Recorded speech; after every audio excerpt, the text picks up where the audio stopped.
What's going on, my highly sensitive friends? My name is Travis. Now, let's be honest for a second. The world that we live in is fast-paced, it is chaotic, and it's just such an age of distraction. When you think about the never-ending drumbeat of input and stimuli that is constantly beating upon our nervous system, it is little wonder that we experience overwhelm so quickly. And that can be true whether you are a highly sensitive person or not.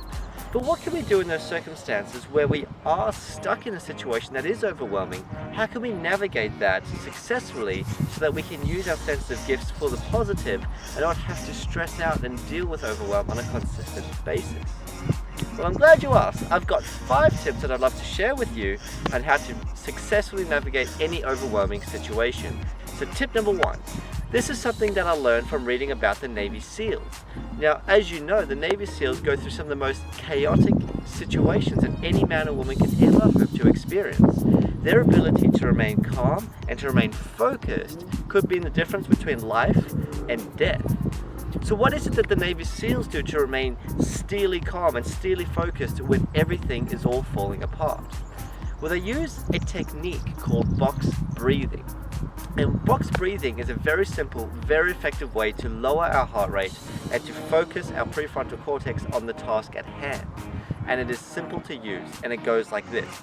The first thing you want to do is take a big breath in through your nose and fill up your lungs. Hold that for a second and then completely exhale. Let all of the air come out of your lungs. Once you've done that, you want to do a 4-4-4 breathing technique. So it looks like this. You breathe in through your nose for the count of 4. Hold that for 4 seconds and breathe out for the count of 4.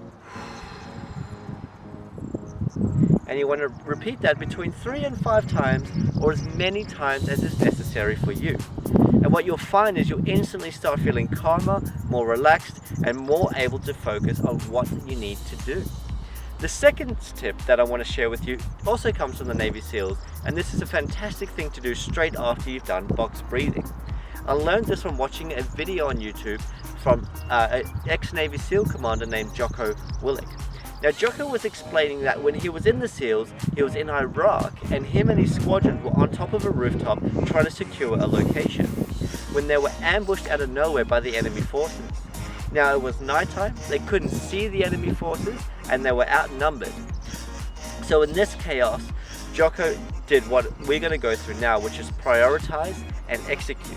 And so Jocko calmly set a priority, and he set his whole force of his squadron on that one priority. And once they executed that, he then refocused on priority number 2 and did the exact same thing there until they overcame that, and so on and so forth. So how can we use that? Well, when we see all these different things happening and we feel like we have 1,000,001 things that needs to be done within the next 5 minutes, all we need to do is pick one thing, focus our attention on that one thing until it is complete. And then we turn our attention to the next thing, focus our attention on that until that is complete, and so on and so forth. And what this will do is it will make all these things seem small, biteable pieces. And when we do that, the entire project, the entire day does not feel so overwhelming, and we can better then use our gifts of sensitivity to execute that in a highly efficient manner. Step number 3. Now, this is great so that we can pre-plan our day to get ahead. And this is a planning principle that I learned from Tony Robbins called RPM, or Rapid Planning Method. Now, RPM, there's a whole course that Tony Robbins does, but I'm going to distill all of that into the 3 core principles, or 3 core questions that RPM uses. Basically, they are, what do I want? Why do I want it? And how am I going to get it, or what actions am I going to take to be able to achieve that? So if you're starting your day and you want to plan out your day, what you would do is you ask, what would I like my outcome to be? So basically, you imagine yourself sitting in your bed at the end of the day, reviewing your day, thinking, how would I like this day to have gone? And you just write down your outcome. So it could look something like this. I'd love to be able to start my new project, and once I get that underway, I'd love to be able to spend some time with my wife and my kids and just connect with them, and on a deep and meaningful level, have some serious discussion where we can really get close together. And I'd also love to make sure that I work today. So that could be an example of an outcome. So realistically, you've got 3 outcomes that you'd like to achieve. Then you go to step 2, or the second question, which is, why do I want to achieve this? Or why do I want to have this outcome? And in this step, you're basically writing all the benefits that you'll get from doing these things. This is kind of something that will give you emotional juice when you go ahead and partake in your day. So you write down, I would really love to connect with my family so I can build love and trust and bond with them. I would love to work out so I can feel energetic and healthy and vibrant, right? So you write down all of these things and you use expressive language to write down why you want to achieve this outcome. And then thirdly, you just write down what you need to do to achieve. So for instance, you might say, I want to spend 30 minutes going for a walk. I want to spend a little bit of time set aside where I can spend an hour or so going for a walk, maybe with my family, so that we can talk and we can connect, or whatever works for you. And by doing this every day, you can do this for your week, you can do this for a month, you can do this for a year, or you can just do it for a day. You'll find that when you're going through your day, you already have planned what you would like to do, and so it's easier to stay focused and stay on top of the day, meaning less likely to receive or feel overwhelmed. The fourth step that I would like to share with you is visualization. Now, pro athletes have been using visualization for a long time, and one that comes to my mind is Conor McGregor, UFC fighter. Now, particularly in Conor's early career, he was able to predict with a lot of accuracy exactly how he was going to overcome every opponent. And he did this because he spent hours and hours visualizing how this opponent would come at him, what he would do, and how he could then overcome that.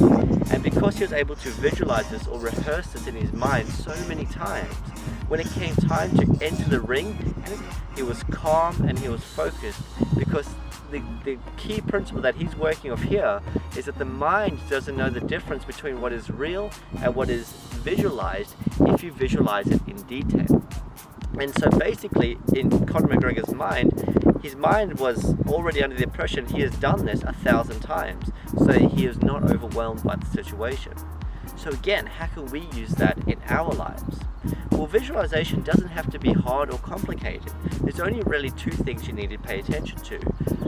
When you visualize, you just need to be calm and relaxed. So soft music might help, or whatever calms you down, and a nice quiet space is particularly important. The second thing is, when you visualize, you want to be specific. So that means let's just imagine you're thinking about a meeting that you need to go to at work. So when you're spending your 10-15 minutes visualizing, you would picture yourself walking up the stairs, entering the boardroom. You picture yourself pulling out your chair, sitting down, imagining all the sounds you could hear, imagining all the faces of all the people that's going to be there, and just imagine in as much detail as you possibly can exactly what's going to happen. And if you do that a number of times, if you especially imagine yourself overcoming rejection or dealing with circumstances that might normally upset you, if you imagine yourself dealing with those in a positive way, if you do that a number of times, your brain will automatically assume you've done this before, and therefore you have nothing to worry about.